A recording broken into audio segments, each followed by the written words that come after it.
As some of you know, next Saturday, my son is getting married. A lot of people have been commenting about my red shoes. These are the mother of the groom shoes.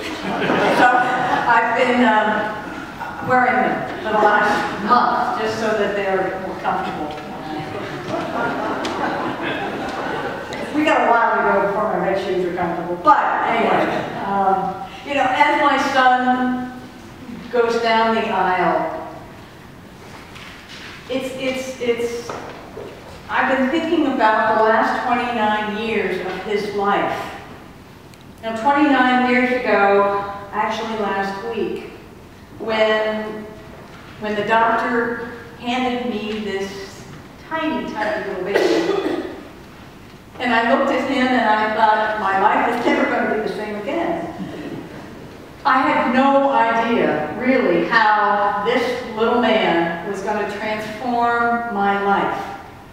How through the joys and the sorrows, the welcomeness and the unwelcomeness, how, you know, his first smile, his first steps, his first driving lesson were going to transform me. And I've been thinking a lot about how his life changed my life. But one of the most amazing things that I have also realized is how through his life to my life, God transformed both of us.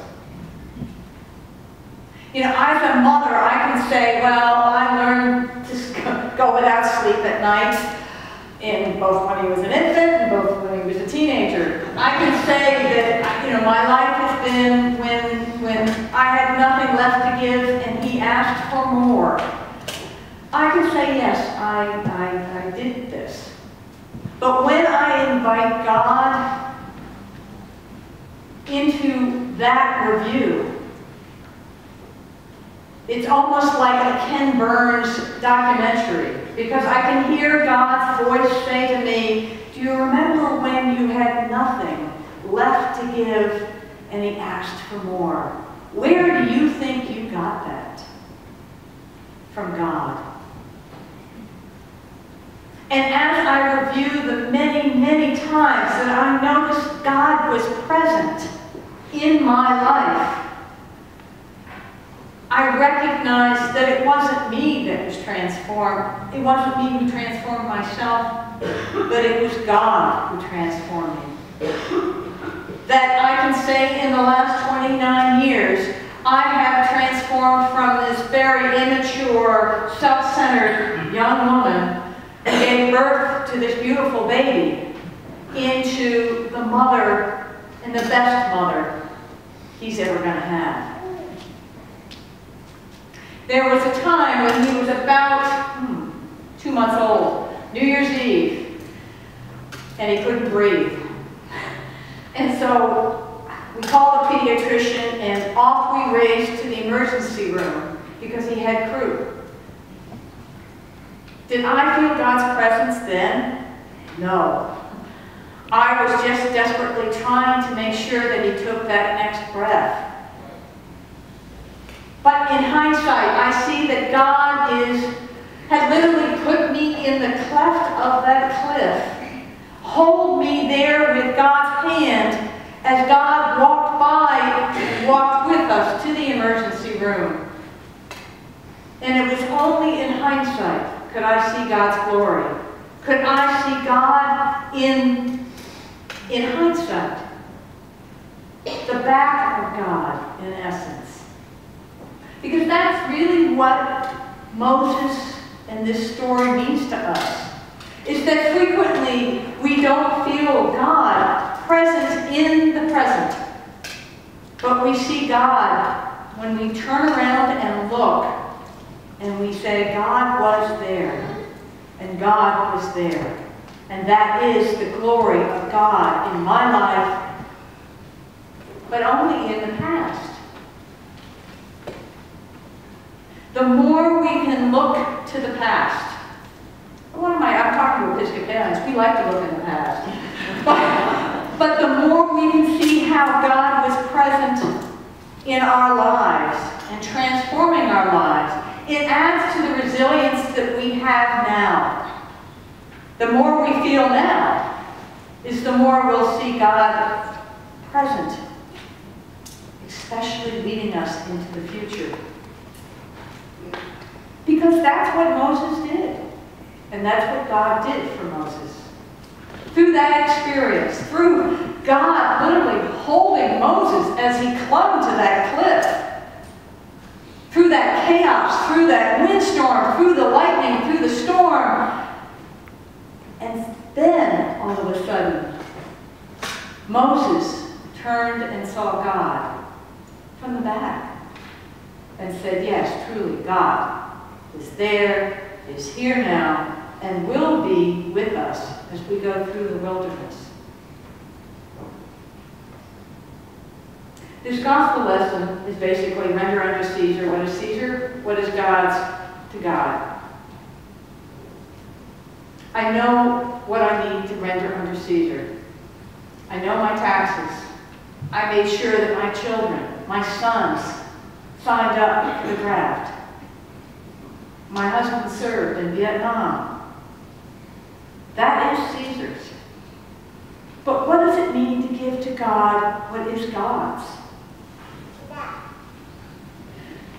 I think what we owe God is our best self.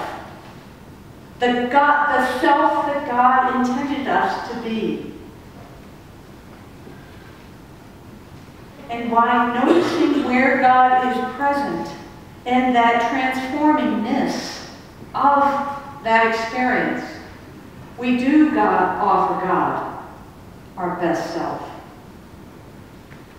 And now I can see that I truly offered God the best mothering I could give my son. And yet I also became the best person that God intended me to be. And where else can we be challenged to be the best person we are, except for at church? It doesn't happen in the freezer aisle at the Safeway. It doesn't happen at the boat show. It doesn't happen when I am screaming at the person who's cut me off at the highway. It happens here. It is when we are confronted with the reality of our lives. Are you being the best person that God has called you to be? Where else but St. Margaret's are you challenged that way? In these pews? Where else are you challenged with the idea of the immigrants coming across the border and whether we should be sending people to help with that? Where else are you challenged when we welcome the winter relief people in a couple of weeks? Where else are you challenged to participate in the Relay for Life and walk all night to raise money to help cure cancer? Through our worship, through the third Sunday band, through Peter's sermons. Where else are you asked and held accountable to be the best person you are? Where else do you hear God's voice say, who are you? And where are you going? And how are we, God and you, going to be able to walk through it? Where are you going to get the resilience for the next time you're clinging to that cliff and the storm is raging around you? It's St. Margaret's. I've kind of gone around the different edges about the fact that this is a stewardship Sunday. Peter's a lot better at asking for money than I am. But what I'm trying to say is, where would you be without St. Margaret's? Where would you be without the challenge to be the best person you can be that is coming throughout your pews? When you fill out the pledge form, think about that challenge of being the best person you can offer to God.